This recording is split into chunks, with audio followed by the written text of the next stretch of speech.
Hello dear students, आप सबका हिमालय एजुअप के प्लेटफॉर्म पर पूरे हिमालय एजुअप की टीम द्वारा मोस्ट वेलकम है।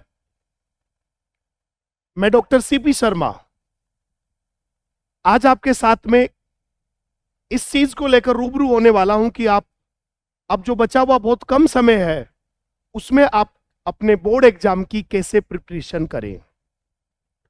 क्योंकि मोटे मोटे तौर पे अगर देखा जाए तो लगभग लगभग हमारे पास में 2 मंथ्स का, लगभग 2 महीने का समय बचा है।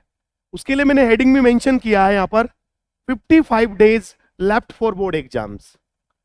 लगभग किसी भी तरह का बोर्ड एग्जाम जिसमें आप अपियर होने वाले हैं, चाहे वो सीबीएसई बोर्ड एग्जामिनेशन हो, चाहे वो आरबीएसई बोर्ड एग्जामिनेशन हो, आईसीएसई बोर्ड एग्जामिनेशन हो, यूपी बोर्ड हो, एमपी बोर्ड हो, या किसी भी स्टेट का बोर्ड हो, सभी स्टेट बोर्ड एग्जामिनेशन के लिए लगभग हमारे पास 2 मंथ्स का, 2 महीने का टाइम आपके पास में रिमेनिंग है, बचा हुआ है।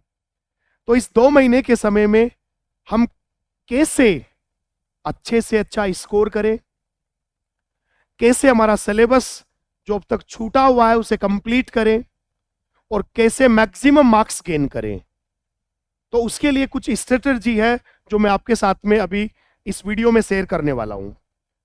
तो डियर स्टूडेंट्स, हमारे पास जो कम समय बचा है उसमें टाइम मैनेज करने के लिए हमें 2 चीजों पे स्पेशल, अब बचे हुए रिमेनिंग टाइम में 2 चीजों पर फोकस करना है, एक कंटिन्यूटी और एक कंसंट्रेशन। अब तक आप में कंटिन्यूटी थी नहीं थी, जो हो गया सब, उसे नहीं याद करना है। आपने अच्छी तैयारी करी है, बहुत बेहतर है, उसे और बेहतरीन बनाना है। कम तैयारी करी है तो भी उसे अच्छे से बेहतर बनाना है। तो इसके लिए 2 बातों पे स्पेशली आपको अब फोकस करना होगा, एक कंटिन्यूटी पर, कि आने वाले समय में अब आपकी कंटिन्यूटी नहीं टूटनी चाहिए। अब आपको निरंतरता, कि मुझे अब 7 या 8 घंटे अब पढ़ाई करनी है तो करनी है। और दूसरा कंसंट्रेशन, कंटिन्यूटी के साथ में कंसंट्रेट भी रहना है। आप चाहे विद्यार्थी साइंस के हों, चाहे विद्यार्थी ह्यूमैनिटीज के हों, चाहे आप कॉमर्स के हों, अब आपको बचे हुए रिमेनिंग टाइम में कंटिन्यूटी और कंसंट्रेशन बनाए रखनी है। अब कंटिन्यूटी कैसे बनाएं?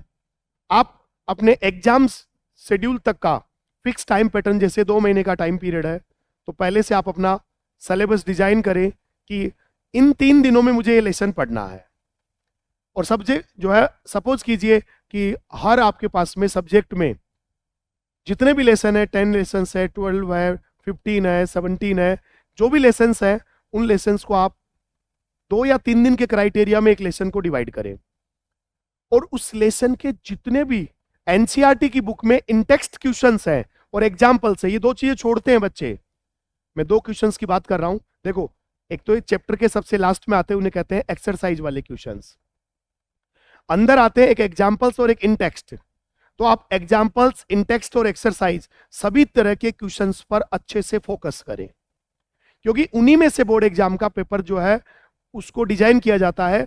उसी पैटर्न को फॉलो करते हुए पेपर डिजाइन करते हैं। तो आप 2 दिन में अपना चैप्टर कंप्लीट करें और उसके बाद में सबसे पहले इन तीनों तरह के क्वेश्चंस को सोल्व करें। जब आपको लगे कि आपके तीनों तरह के क्वेश्चन सोल्व हो गए हैं, आपने लेसन तैयार कर लिया है, तो आप नेक्स्ट डे उनमें से कुछ टॉपिक जो प्रीवियस ईयर्स में आ चुके हैं, उन प्रीवियस ईयर के टॉपिक्स को आप रिटर्न करें, लिखें, बिना देखे लिखें। देखो, सेम डे लिखोगे ना तो आपको लगेगा मैंने लिख दिया है। सेम डे नहीं लिखना होता है। आज तैयारी आप करें, आज आपने जो है एक लेसन तैयार किया 2 दिन में, तो थर्ड डे, तीसरे दिन आप उसके मेन टॉपिक्स को जो है खुद की तरफ से रिटर्न करें और फिर अपनी नोटबुक या बुक में मैच करें कि मैंने कहां कहां गलतियां करी है। जब आप उन गलतियों को सुधारेंगे तो वो आपको परमानेंटली लर्न होगी कि मैंने ये गलतियां करी थी, उसे आप याद करें, उसे लर्न करें और उसे आप वापस से एक बार सुधारें। फिर आपके पास में वो टॉपिक आप कभी दोबारा नहीं भूलने वाले हैं, चाहे वो किसी भी सब्जेक्ट का हो। इसी टाइप से आप डिफरेंट टाइप की जो पीवाईक्यूज है, क्योंकि अब जो पेपर आते हैं बोर्ड के उसमें पीवाईक्यूज भी आते हैं, और पीवाईक्यूज में आपने देखा होगा बेटा कि पिछले 3-4-5 साल के जो क्वेश्चंस है, प्रीवियस ईयर क्वेश्चंस है, वो आते हैं तो उनमें कुछ डेटा बदले जाते हैं। तो अगर आपको मेथडोलॉजी समझ में आ गई, क्वेश्चन का टाइप समझ में आ गया, तो ऑलमोस्ट लगभग सिमिलर मेथड से वो क्वेश्चन सोल्व हो जाता है। दूसरी बात, अभी आपको पता है एमसीक्यू बेस्ड क्वेश्चंस भी आने लग गए हैं, ऑब्जेक्टिव टाइप के क्वेश्चंस भी आने लग गए हैं, तो उनकी तैयारी भी आप लाइन टू लाइन जब एनसीईआरटी पढ़ेंगे तो आपके पास में वो टॉपिक्स क्लियर होंगे। इसलिए आपको 2 दिन का समय एक लेसन को देना है, एक सब्जेक्ट, क्योंकि एक स्टूडेंट के लिए 3 आपके पास में ऑप्शनल सब्जेक्ट्स हैं, 2 कंपलसरी है, ऐसे मान के चलो 5 सब्जेक्ट है। अगर वो लगभग 1.5 आवर, लगभग 90 मिनट्स पर डे एक सब्जेक्ट को देगा, तो क्योंकि लेसन पढ़ा हुआ है, वो 2 दिन में या 3 दिन में अपने लेसन को कंप्लीट कर लेगा। उसके पीवाईक्यूज करें, उसके ऑब्जेक्टिव एमसीक्यू क्वेश्चंस करें, इन टेक्स्ट और एक्सरसाइज के क्वेश्चंस करें, आपका लेसन कंप्लीट हो जाएगा। और ये काम आपको कंटिन्यूअसली करना है। और जब भी आपको कोई छुट्टी का समय मिलता है, जैसे संडे की आपको पास में कि ठीक है मुझे अब आज के दिन संडे है, अब संडे के दिन वो क्या करे, पिछले 6 दिन में जो पढ़ा हुआ उसको एक बार रिवाइज जरूर करे। बिना रिवीजन के कोई चीज लंबे समय तक लर्न नहीं होगी, तो इसलिए आप वो रिवीजन भी दौरान करते रहें। और साथ साथ में आप जो मैं बात कर रहा हूं एमसीक्यू, जो ऑब्जेक्टिव बेस्ड, जो आप कुछ दिनों बाद में बोर्ड के बाद में आप सेंट्रल यूनिवर्सिटीज में अगर एडमिशन लेना चाहते हैं तो आपको सीईयूटी का एग्जाम भी देना होगा।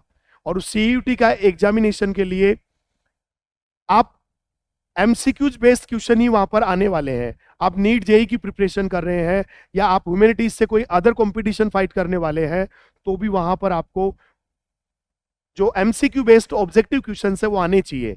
तो उनकी प्रिपरेशन पर भी अभी से स्पेशली फोकस्ड करें। और उसके लिए आप हमारे साथ हिमालय एजुअप के प्लेटफॉर्म पे जुड़ सकते हैं। दोस्तों, माय डियर फ्रेंड्स, आप सब लोग हिमालय एजुअप के प्लेटफॉर्म पर हमारे साथ में जुड़े। हम यहाँ ह्यूमैनिटीज, साइंस और कॉमर्स सभी सब्जेक्ट्स और सभी बोर्ड के जो है एग्जामिनेशन है उसकी तैयारी, और उसके साथ साथ में सीयूटी का जो आपके पास में क्रैश कोर्स है उसकी तैयारी कराने वाले हैं। दोस्तों, तो आप हमारे साथ में जुड़े। अभी आपके 12th बोर्ड की एग्जामिनेशन के जो टॉपिक्स है वो भी हम बहुत अच्छे से क्लियर करवाने वाले हैं। तो जो मैंने आपको बातें बोली है वो बातें आपने मेरी सुनी होगी कि आपको कंटिन्यूअसली कंसंट्रेट होकर के लंबा समय तक जो है अपने बचे हुए रिमेनिंग टाइम में स्टडी करनी है। और साथ साथ में अपने सिलेबस को मैनेज करने के लिए आपको 2 या 3 दिन में अपना एक लेसन कंप्लीट करना होगा। तो आप लगभग 30 से 40 दिन के अंदर अंदर एक बार आपका सिलेबस पूरा हो जाएगा। लेकिन फुली डेडिकेट होकर के ये तय करना है कि मुझे 2 या 3 दिन में एक लेसन एक सब्जेक्ट का पूरा करना है। ऐसे आप लगभग पर डे अगर अपन बात करें तो 7 घंटे पढ़ेंगे अगर अपन, तो ऐसे अपने पास में 3 दिन के अंदर अंदर हर लेसन, हर जो सब्जेक्ट है उसका एक एक लेसन कंप्लीट हो जाएगा। फिर अगले 3 दिन में सेकंड लेसन, तो ऐसे लगभग 30 से 40 दिनों में जो भी आपके नंबर ऑफ लेसन है 10, 12 या 15 वो पूरे तैयार हो जाएंगे। लास्ट के 15 दिनों में फिर अपन वापस रूबरू होंगे और मैं बताऊंगा कि अब कैसे शॉर्ट रिवीजन करें। लेकिन अभी आपको पूरी डिटेल स्टडी करनी है जैसा मैंने बताया है। और किसी भी तरह की प्रॉब्लम हो तो आप हमारे साथ हिमालय एजू हब के प्लेटफॉर्म पर जुड़े। आपको वहां अपनी बोर्ड प्रिपरेशन और साथ में सीयूटी प्रिपरेशन के लिए आपके कंधे से कंधा मिलाकर चलने के लिए हम और हमारी टीम पूरी तरह से आपके लिए हमेशा तत्पर रहेगी। तो मैं एक बार फिर आपसे कहूंगा कि आप अपने बोर्ड एग्जाम के लिए तैयार हो जाओ साथियों। और उसके लिए हिमालय एजुअप की टीम भी आपके साथ खड़ी है। तो आप हिमालय एजुअप की टीम के साथ में सीयूटी और बोर्ड एग्जाम की प्रिपरेशन के लिए तैयार रहें। धन्यवाद साथियों।